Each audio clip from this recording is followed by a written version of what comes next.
నేను మా యొక్క పార్లమెంటు సభ్యులు భరత్ ఈరోజు election commission chief election commissioner గారిని అదర్ ఎలక్షన్ కమిషనర్స్ని మిగతా అఫీషియల్స్ని కలిసి మొత్తం 6 అంశాలపైన ఎలక్షన్ కమిషన్కి నివేదించడం జరిగింది.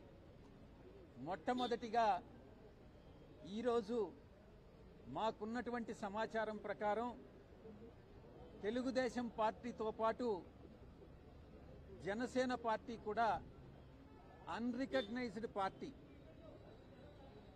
ఈ యొక్క అవకాశం రికగ్నైజ్డ్ పార్టీస్కి మాత్రమే ఉంటుంది.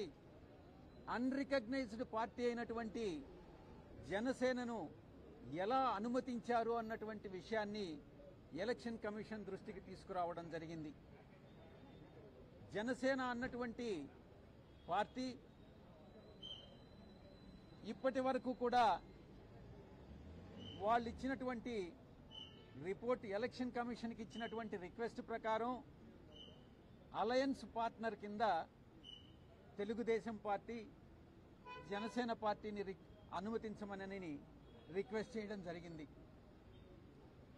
ఇంకొక విషయాన్ని కూడా ఎలక్షన్ కమిషన్ దృష్టికి తీసుకొచ్చాం. జనసేన పార్టీ అన్నటువంటిది ఇప్పటి వరకు కూడా బీజేపీ అలయన్స్ పార్ట్నర్ కింద పరిగణిస్తా వచ్చారు. ఈరోజు నిన్న ఇచ్చినటువంటి ఎలక్షన్ కమిషన్కి ఇచ్చినటువంటి రిక్వెస్ట్లో Janasena party Telugu Desam party alliance partner కింద డిస్క్రైబ్ చేయడం జరిగింది.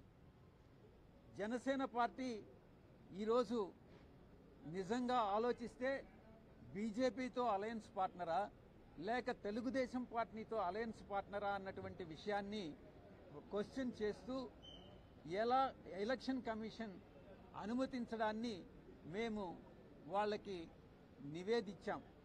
ఇలా అనుమతించడం సమంజసమేనా అన్నటువంటి విషయాన్ని ఎలక్షన్ కమిషన్ దృష్టికి తీసుకురావడం జరిగింది.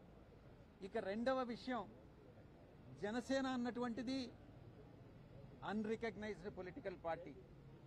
గ్లాస్ సింబల్ అన్నటువంటిది ఒక జనరల్ సింబల్. అటువంటి సింబల్ని గతంలో 2019 ఎన్నికల్లో గడిచినటువంటి ఎన్నికల్లో glass symbol throughout the state ఇవ్వడం జరిగింది.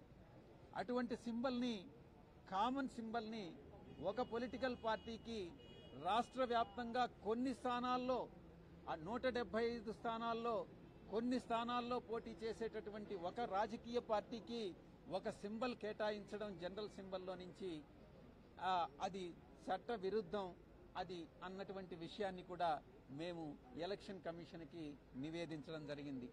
ఈ 2 విషయాలు కాకుండా మరొక విషయం, మూడవ అంశం, కోనేరు సురేష్ అనేటటువంటి వ్యక్తి, ఇతను తెలుగుదేశం పార్టీ ఎలక్టోరల్ సెల్ లో ఏదో సమ్ పొజిషన్లో ఉన్నాడన్నమాట.